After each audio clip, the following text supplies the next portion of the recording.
ছেলেটার নাম শুভ। এই গ্যারেজে কাজ করে সে তার জীবন চালায়। বাড়ির আর্থিক সমস্যার কারণে বিজনেস ম্যানেজমেন্ট নিয়ে পড়ার ইচ্ছা থাকলেও তার হয়নি তার।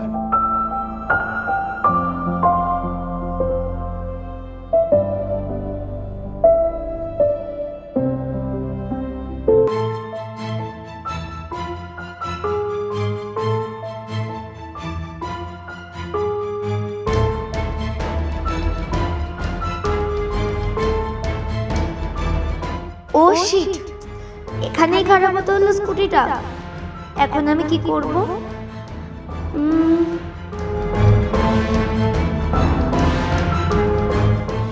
ওই তো সামনে একটা গ্যারেজ আছে।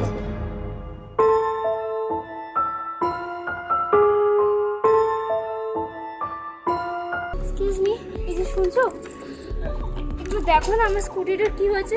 হঠাৎ করেই না স্টার্টটা পুরো বন্ধ হয়ে গেছে। জাস্ট একটু দেখো না। হ্যাঁ হ্যাঁ, দেখে দিচ্ছি।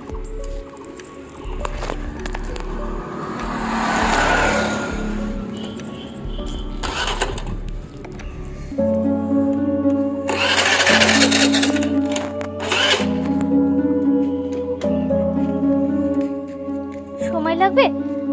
একটু সময় লাগবে, 5 মিনিট।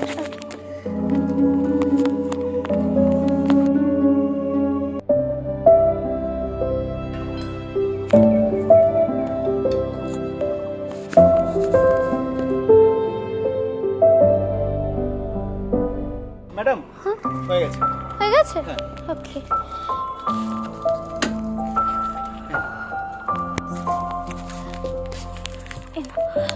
হ্যালো, হ্যাঁ মা, আমি আসছি, জাস্ট 5টা মিনিট দাঁড়াও, আমি আসছি।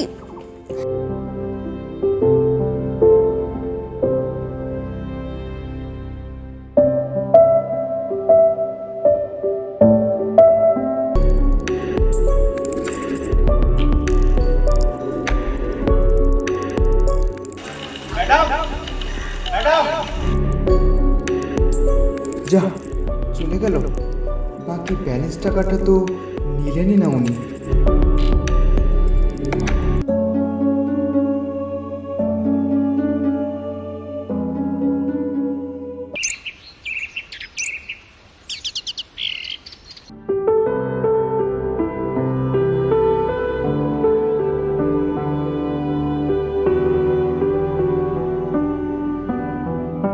ম্যাডাম, ম্যাডাম শুনছেন?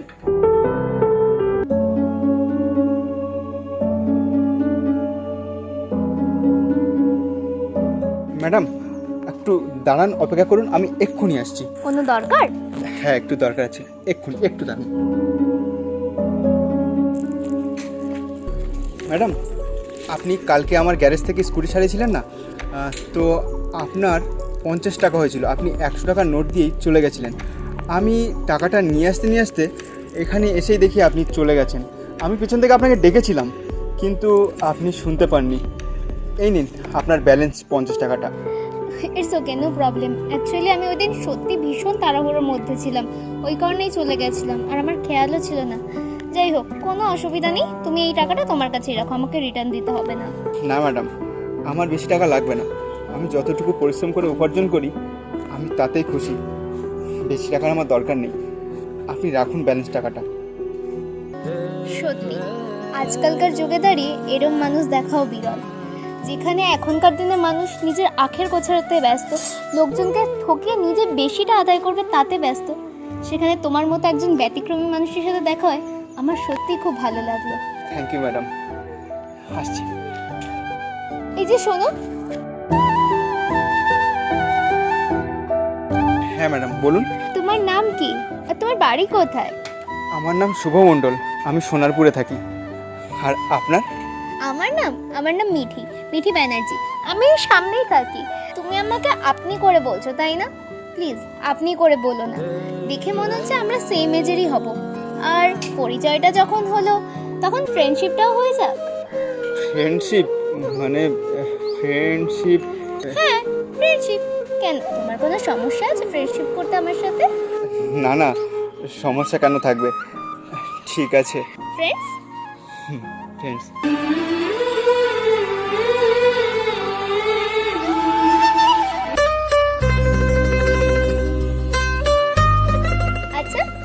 তোমারই গ্যারেজ? না না, আমি এখানে কাজ করি শুধু। আচ্ছা, কিছু যদি না মনে করো একটা কথা বলি। হ্যাঁ বলো না। আসলে আমার না অনেক কাজ বাকি আছে, আর কাজগুলো সময়ের ভিতর শেষ না করতে পারলে মালিক অনেক বকাবকি করবে। তো আমরা পরে আবার কথা বলি। একদম একদম, আমিও না সত্যি। আচ্ছা পরশু ফ্রি আছো তুমি? পরশু ফ্রি নেই, মানে এই গ্যারেজ ছুটি হওয়ার পরে এই বিকেল 4টের পরেই ফ্রি আছি। ওকে ওকে, নো প্রবলেম। 4টের পর তাহলে কিছুটা সময় একসঙ্গে কাটানো যাক, রাজি? মানে যদি তোমার কোনো আপত্তি না থাকে। আচ্ছা ঠিক আছে। ওকে তাহলে বিকেল 4টের সময় দেখা হচ্ছে পরশুদিন। আমি ওই সামনের মোড় মাথাটাতেই থাকবো, তোমার জন্য ওয়েট করবো। ঠিক আছে, এখন আসি। ওকে ওকে, চলো চলো, বাই। বাই।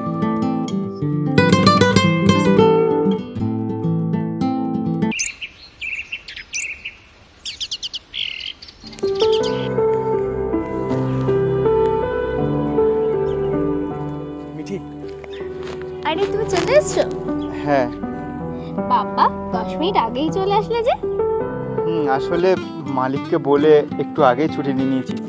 আমি ভাবলাম তুমি অনেকক্ষণ ধরে এসে হয়তো অপেক্ষা করবে, তাই জন্য। তুমি কতক্ষণ এসছো? না না, আমি জাস্ট 5 মিনিট হলো এলাম। ও আচ্ছা আচ্ছা। যাই হোক, চলো যাওয়া যাক। হ্যাঁ, হাঁটতে হাঁটতে কথা বলি। হ্যাঁ। আচ্ছা শুভ, তোমার বাড়িতে কে কে আছে? কি হলো, দাঁড়িয়ে গেলে যে? শুভ, হ্যাঁ, আমার কেউ নেই, আমি একা।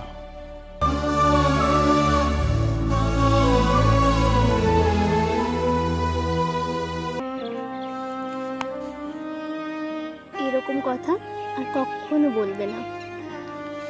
আমি আছি না তোমার সাথে, সারা জীবন থাকবো।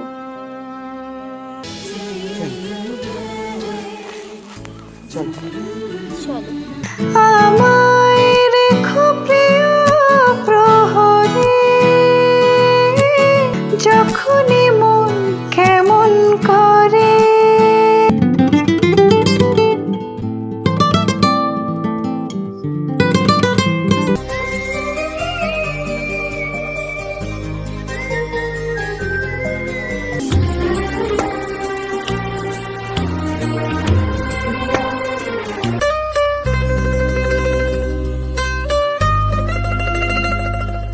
पहली नजर में कैसा जादू कर दिया, तेरा बन बैठा है मेरा जिया।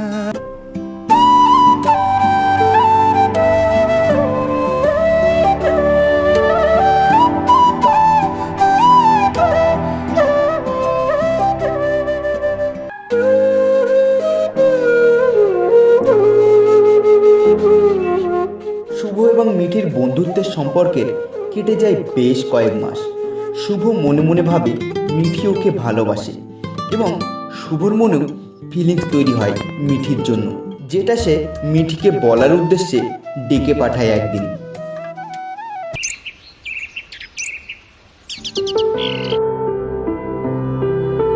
শুভ, ও মিঠি, তুমি এসেছো? কি ব্যাপার হঠাৎ ডেকে পাঠালে? বলে আর্জেন্ট কথা আছে। দেখো মিঠি, আমাদের ফ্রেন্ডশিপের তো অনেকটা দিন পার হয়ে গেল। আমিও তোমাকে অনেকটা চিনি আর তুমিও আমাকে চেনো, অনেকটা জেনেওছো। আমিও জানি তোমাকে।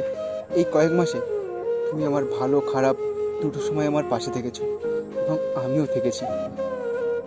এই পাশে থাকার জন্য আমি তোমার কাছে থ্যাঙ্কফুল। মিঠি, আসলে আমাদের ফ্রেন্ডশিপটা থেকে আমার মনে তোমার জন্য একটা ফিলিং তৈরি হয়, যেটা আমি তোমাকে অনেকবার বলতে চেয়েও বলতে পারিনি। তুমি কি মনে করবে এইটা ভেবে? বুঝেছি, মোদ্দা কথা হচ্ছে তুমি আমাকে ভালোবাসো আর তুমি আমাকে বিয়েও করতে চাও, রাইট? হ্যাঁ মিঠি। দেখো, এ ব্যাপারে সমস্ত ডিসিশন আমি নিতে পারি না। আমার বাবা যা ডিসিশন নেবেন ওটাই আমার ডিসিশন, ধরে নিতে পারো ওটাই আমার ফাইনাল ডিসিশন। তো এ ব্যাপারে তুমি আমার বাবার সাথে কথা বলো, ওনাকে রাজি করালেই বাকিটা ব্যাস মিটে যাবে। কাল হলিডে আছে, আমি বাবাকে বলে রাখবো, তুমি কাল এসে একবার বাবার সাথে কথা বলে নিতে পারো। বাবা যদি রাজি হয় আমার কোনো আপত্তি নেই। আচ্ছা ঠিক আছে, আমি কথা বলবো গিয়ে কাল। ঠিক আছে, এখন তাহলে আমি আসি। বাই। বাই।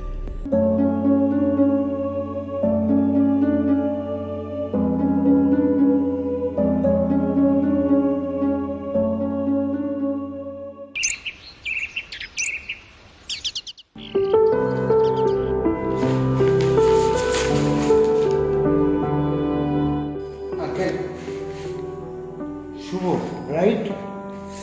বসো, বলো কি বলতে চাও? আঙ্কেল, আমি মিঠির ফ্রেন্ড হই। আমাদের ফ্রেন্ডশিপের বেশ কয়েক মাস হয়েছে। ও খুব ভালো মনের। আসলে আমরা অনেকটা সময় একসাথে কাটিয়েছি। আর তাছাড়া ও আমার খারাপ সময়ে ভালো সময়ে সবসময় আমার পাশে থেকেছে, আমিও থেকেছি।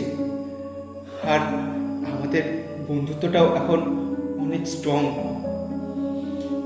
আসলে আঙ্কেল, ওর সাথে বন্ধুত্ব থেকে ওর জন্য আমার মনে একটা ফিলিংস তৈরি হয়।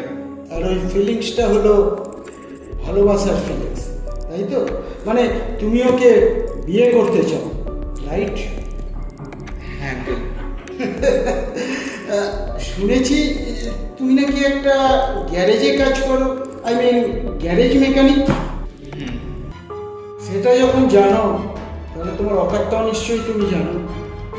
তুমি ভাবলে কি করি যে তোমার মতো একটা গ্যারেজ মেকানিকের সাথে আমি আমার মেয়ের বিয়ে দেবো? বামন হয়ে চাঁদে হাত দেওয়ার খুব শখ, তাই না? আসলে তোমাদের মতো গরিব ছোট লোকদের কি চাওয়ার থাকতে পারে সেটা আমি খুব ভালোভাবেই জানি। একটা ধনী ঘরের মেয়েকে ইমপ্রেস করবে, তারপর তার বাবার অর্থ সম্পত্তি সব দিয়ে রাতারাতি বড়লোক হয়ে যাবে, এই তো। আঙ্কেল, আমার অর্থ সম্পত্তি কিচ্ছু চাই না, শুধু মিঠি আমার সাথে থাকলেই হবে। আমার শুধু ওকে চাই। আমায় ফেরাবেন না uncle, please please uncle. Just shut up! আমি তোমার মুখ থেকে আর একটাও কথা শুনতে চাই না। বেরিয়ে যাও এই মুহূর্তে এখান থেকে, নাহলে কিন্তু আমি দারোয়ান দেখে ঘাড় ধরে বের করে দেবো। আর আশা করি তুমি আমাকে এটা করতে বাধ্য করবে না। আঙ্কেল,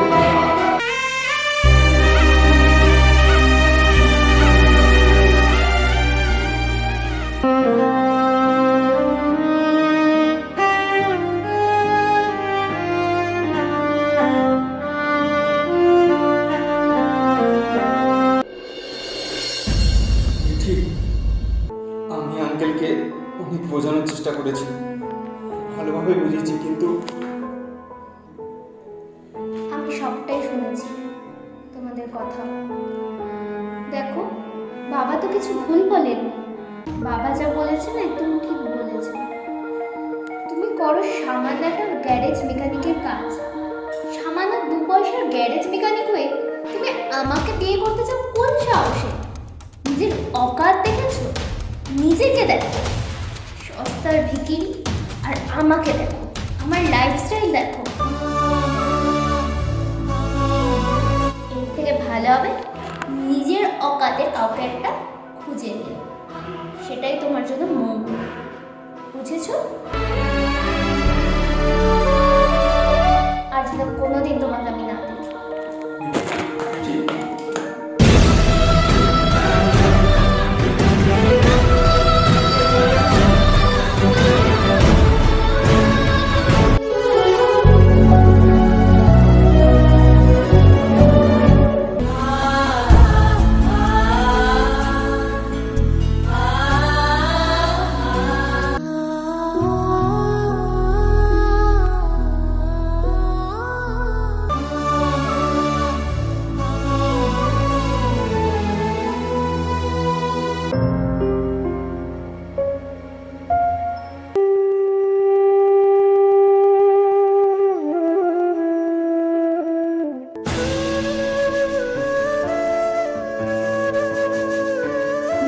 অকাত দেখেছো? নিজেকে দেখো, সস্তার ভিখিরি।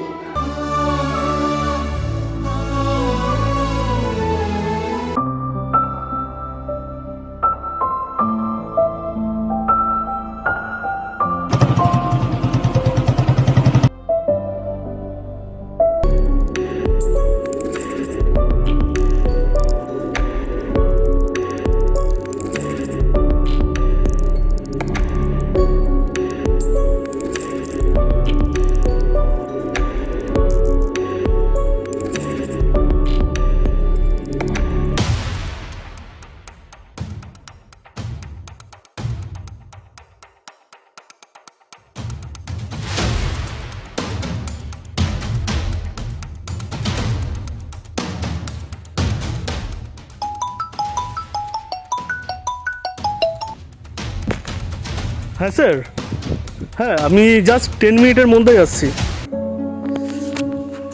ও সিট, এটা এই সময় খারাপ হওয়ার ছিল। স্যার, হ্যাঁ বলো। স্যার কোনো সমস্যা হয়েছে? হ্যাঁ, গাড়িটা জাস্ট চলছিল, চলতে চলতে হঠাৎ থেমে গেল। আচ্ছা স্যার, আমি দেখবো। তুমি পারবে? হ্যাঁ স্যার, চেষ্টা করছি। আচ্ছা ঠিক আছে, দেখো একবার।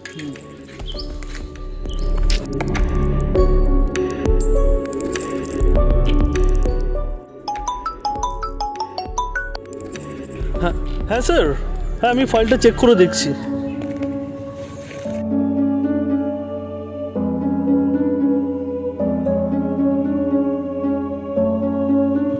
স্যার, ঠিক হয়ে গেছে। ঠিক হয়ে গেছে? হ্যাঁ স্যার, বসে স্টার্ট করে দেখো।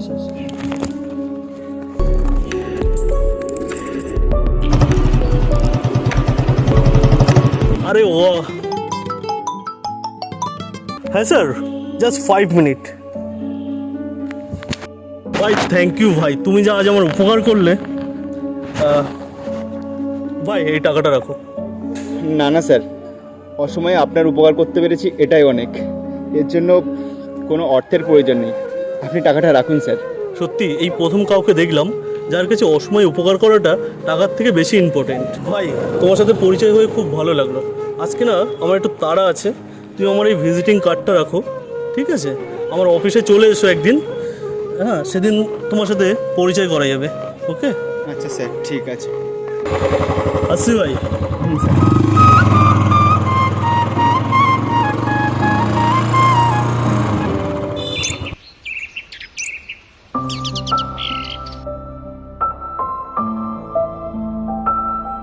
স্যার, তুমি আচ্ছা বসো। সেদিন তাড়াহুড়োয় তোমার নামটাই জিজ্ঞাসা করা হলো না, তোমার নাম কি? আমার নাম শুভ মণ্ডল। আচ্ছা শুভ, তুমি কি করো? আই মিন তোমার পেশা কি? স্যার, আমি একটা গ্যারেজে কাজ করি, সেখান থেকে সামান্য কিছু অর্থ উপার্জন হয়, আর যেটা দিয়ে আমি নিজের জীবন চালাই। আচ্ছা বুঝলাম। আচ্ছা তোমার কোয়ালিফিকেশন কি? আমি MA পাস করেছি, MBA করার খুব ইচ্ছা ছিল, কিন্তু আর্থিক সমস্যার জন্য সেটা আর হয়নি। আর তাছাড়া MA পাস করার পর আমি অনেক জবের জন্য অ্যাপ্লাই করেছিলাম স্যার, কিন্তু সব জায়গায় একটাই ডিমান্ড, অনেক টাকা, যেটা দেওয়ার সামর্থ্য আমার নেই। আর সেই জন্য কোথাও আমার আর জবও পাওয়া হলো না। কিন্তু কি করব, জীবন তো চালাতে হবে, সেই জন্য গ্যারেজের কাজ ছাড়া আমার কাছে আর কোনো উপায় ছিল না। তারপর থেকে স্যার আমি গ্যারেজের কাজ শুরু করি। সো স্যাড, সত্যি তোমার কথা শুনে আজ ভীষণ কষ্ট হচ্ছে। MA পাস করেও আজ তোমার এইভাবে জীবন অতিবাহিত করতে হচ্ছে। আগের দিন তুমি আমাকে যেভাবে উপকার করলে সেটা আমার কাছে ভীষণ বড় একটি উপকার। একটা কোম্পানির সাথে 2 কোটি টাকার ডিল ছিল, সময় মতো মিটিং অ্যাটেন্ড না করতে পারলে ডিল ক্যান্সেল হয়ে যেত। তো সেখানে সময় মতো পৌঁছানোর ক্রেডিটটা কিন্তু সম্পূর্ণ তোমার। আর তাছাড়া তোমার সাথে আমার যতটুকু কথা হয়েছে আমি এটা বুঝেছি তুমি একজন সরল এবং একজন ভালো মনের মানুষ। সো আমি তোমাকে একটা অফার করতে চাই, যদি তুমি অ্যাকসেপ্ট করো। হ্যাঁ স্যার, বলুন। আমার কোম্পানিতে একজন জেনারেল ম্যানেজার ছিলেন, তিনি এই গত মানডে রিজাইন দিয়েছে। সো আমার একজন বিশ্বস্ত কাউকে দরকার জেনারেল ম্যানেজারের পদটির জন্য, যেই পদটিতে আমি তোমাকে বসাতে চাইছি। স্যার, একদিনের সামান্য কিছু সময়ের পরিচয়ে আপনি এত বড় একটা ডিসিশন নিচ্ছেন। স্যার একটু ভেবে দেখতে পারেন, হয়তো আমি এই পদটার যোগ্য নই। নিজেকে কখনো ছোট ভাববে না, যোগ্যতার থেকে আমার কাছে ভালো মনের মানুষ হওয়াটাই বেশি ম্যাটার করে। আর যে সুন্দর মানুষটা আমি তোমার মধ্যে দেখেছি, আর অল্প সময়ের পরিচয়ের কথা বলছি, মানুষ চেনার ক্ষমতা আমার অনেক বেশি। তাই এই পদটির জন্য আমার তোমাকে উপযুক্ত বলে মনে হয়েছে। এবার তোমার ডিসিশন। স্যার আমি রাজি। আমি জানি না আমি আপনাকে কিভাবে কৃতজ্ঞতা জানাবো। আমার আমার স্বপ্ন ছিল স্যার বিজনেসম্যান হওয়ার বা এরকম একটা পদে। আজ সেটা একদম চোখের জল নয়। এখন থেকে এই কোম্পানির জেনারেল ম্যানেজার তুমি। এবার তোমার কাজ, সততা এগুলোর উপরে ডিপেন্ড করবে তুমি কতদূর এগোবে। Thank you sir, thank you very much. Welcome. আর হ্যাঁ, নেক্সট মানডে থেকে জয়েনিং তোমার। আচ্ছা স্যার, এখন আসছি স্যার। হ্যাঁ, এসো।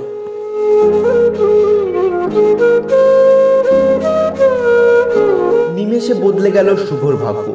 বছর ঘুরতে না ঘুরতেই শুভ সেই কোম্পানিটির ভাইস প্রেসিডেন্ট হয়ে যায় এবং কয়েক বছরের মধ্যেই সে শহরের সবচেয়ে নামকরা দ্য মেড অফ ভ্যারাইটি নামক কোম্পানিটি কিনে নেয়।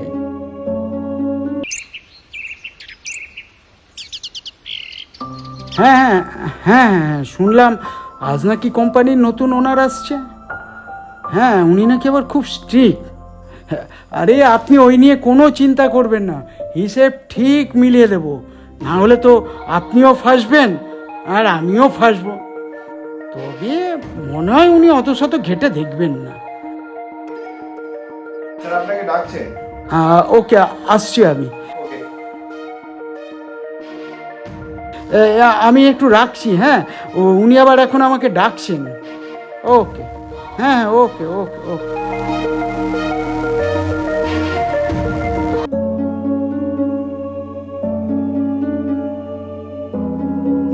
স্যার,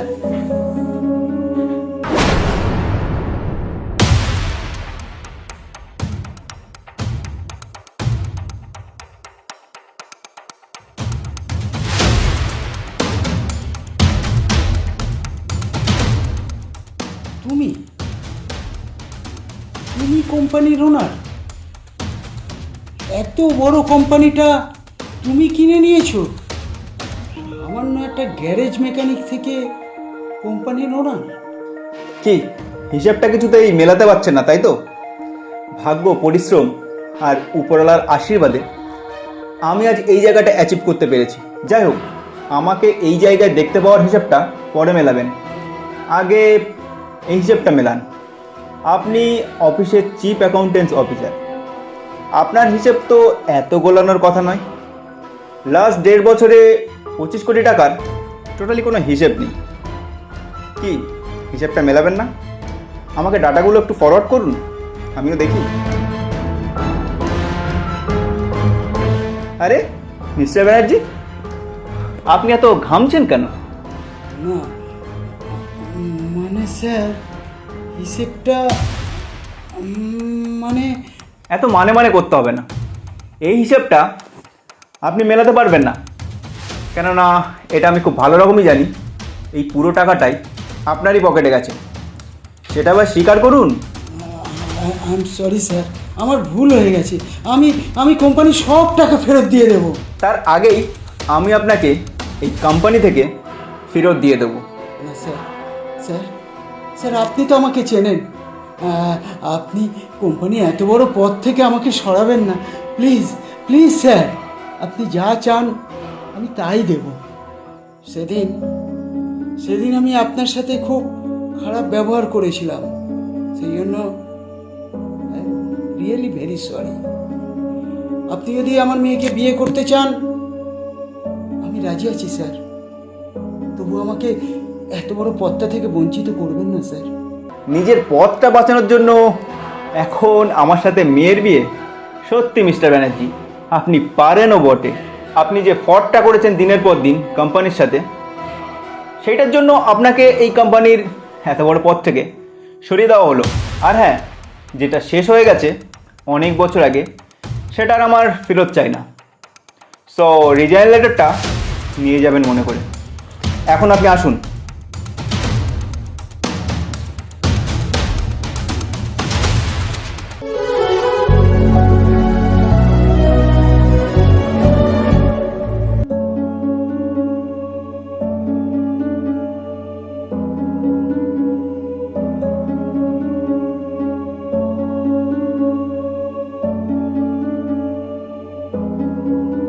বাবা, তুমি কখন বাড়ি এসেছো অথচ এখনো অফিসের ড্রেস ছাড়োনি?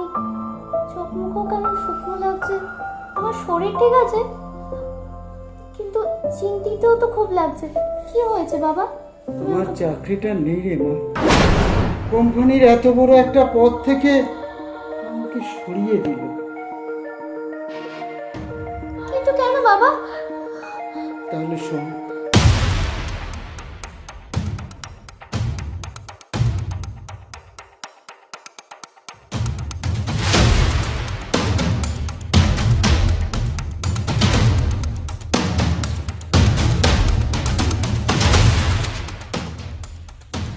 শুভ শুভ এটা করলো? কিন্তু শুভ এত বড় পজিশনে। মারে তুই একবার শুভর কাছে যা না। একটা সময় তো ও তোকে খুব ভালোবাসতো। হয়তো হয়তো তোর জন্য এখনো ওর ফিলিংস আছে। দেখ না, গিয়ে কিছু বলে আমার চাকরিটা যদি বাঁচাতে পারিস। হ্যাঁ বাবা, তুমি চিন্তা করো না, আমি আমার যথাসাধ্য চেষ্টা করব। তুমি এখন যাও, তুমি ড্রেসটা চেঞ্জ করে ফ্রেশ হয়ে নাও, আর কিছু খেয়ে একটু রেস্ট নাও। আমি দেখছি কি করা যায়।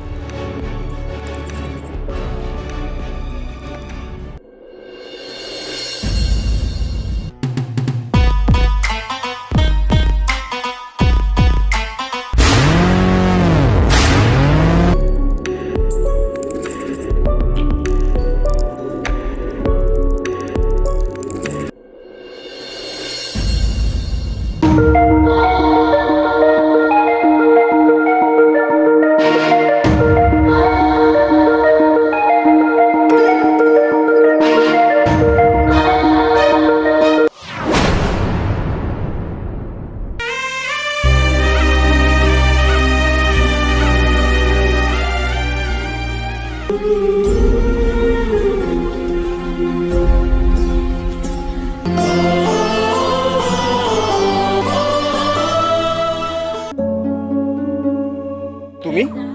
হ্যাঁ আমি। কেমন আছো শুভ? এটা জানা কি খুব দরকার? জিনেও বা কি করবে?